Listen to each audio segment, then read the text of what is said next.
Assalamualaikum warahmatullahi wabarakatuh.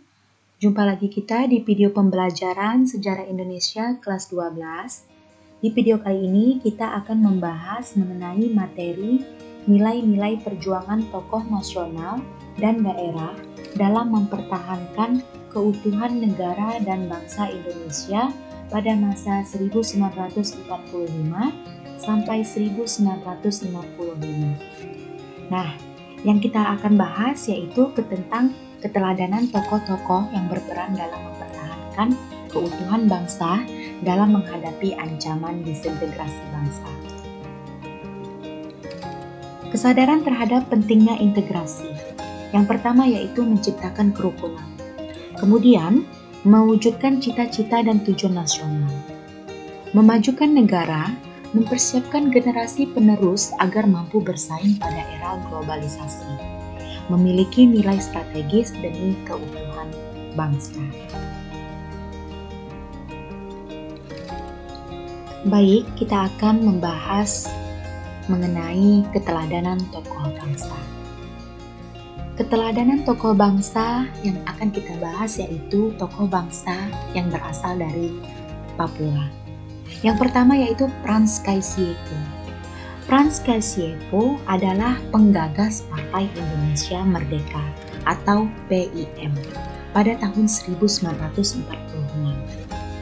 Beliau juga menggantikan nama Papua dan Netherlands, New Guinea menjadi Irian, ikut Republik Indonesia anti Netherlands. Nah, tokoh kedua adalah Silas Papare. Silas Papare adalah pembentuk Komite Indonesia Merdeka atau disebut dengan KIM pada tahun 1945. Beliau membentuk Partai Kemerdekaan Irian Indonesia atau PKII. Kemudian beliau mendirikan Badan Perjuangan Irian di Yogyakarta pada tahun 1949. Kemudian, tokoh dari Papua selanjutnya adalah Martin Indi. Merencanakan perlawanan melalui Partai Indonesia Merdeka, PIM. Kemudian, Martin Indi juga memimpin aksi protes yang didukung delegasi 12 kepala suku. Lanjut, kita ke tokoh keteladanan bangsa, yaitu Sri Sultan Hamengkubuwono ke-9.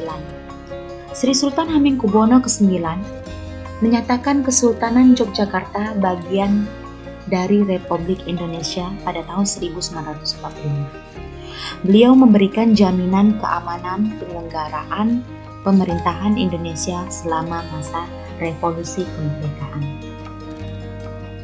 Lanjut, kita ke tokoh bangsa selanjutnya yaitu Sultan Syarif Qasim II. Sultan Syarif Qasim II adalah pendukung. Beliau menyatakan dukungan dan kesetiaannya terhadap Indonesia. Kemudian beliau juga menyumbangkan uang sebanyak 13 juta gulden untuk perjuangan rakyat Indonesia. Kemudian Sultan Syarif Qasim II ini juga mengajak raja-raja di Sumatera Timur untuk memihak Republik Indonesia.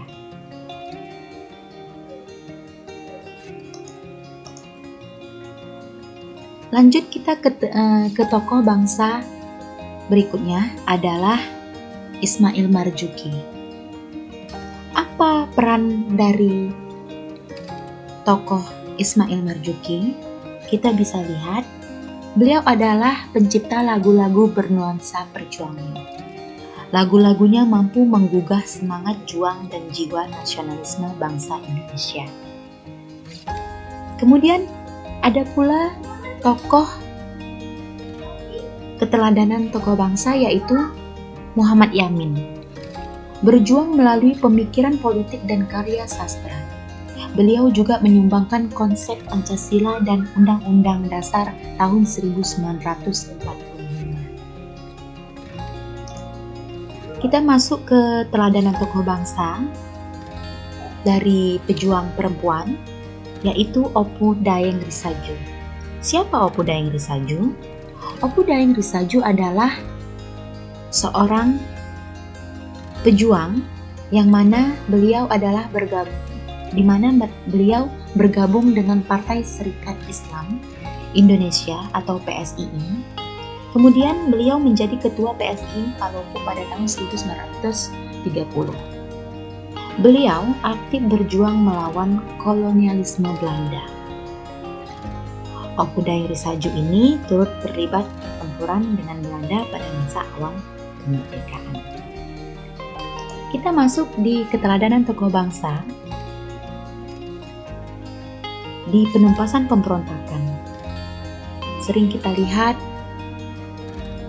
kita kenal bahwasanya di penumpasan pemberontakan G30 SPKI, kita ketahui Aha Nasution sebagai pemimpin divisi Siliwangi menjadi Kepala Staf Angkatan Darat KSAD dan Menteri Keamanan Nasional.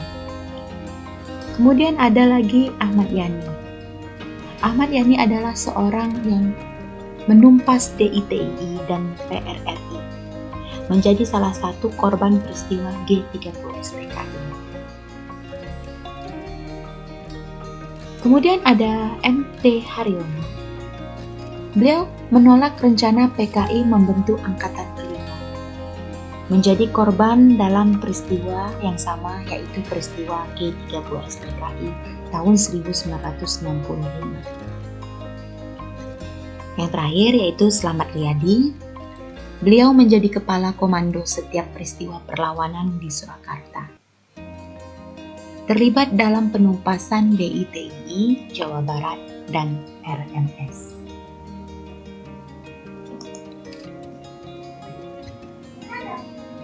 Kita lanjut keteladanan tokoh bangsa di tokoh pemikir, yaitu Wakil Presiden pertama Muhammad Hatta. Muhammad Hatta salah satu tokoh keteladanan bangsa. Beliau memperjuangkan nasionalisme Indonesia sejak masa pergerakan nasional. Pemikirannya menjadi pijakan utama integrasi nasional. Dengan persatuan bangsa, satu bangsa tidak akan dapat dibagi-bagi. Di pangkuan bangsa yang satu itu boleh terdapat berbagai paham politik. Tetapi, kalau datang mara bahaya, di sanalah tempat kita menunjukkan persatuan hati. Di sanalah kita harus berdiri sebaris. Kita menyusun persatuan dan menolak persatian. Mutia Hatta mengutip Daulat Rakyat 1931. Sekian video pembelajaran kali ini. Semoga apa yang disampaikan bermanfaat bagi kita semua. Dan jangan lupa ya untuk like, comment, and subscribe-nya.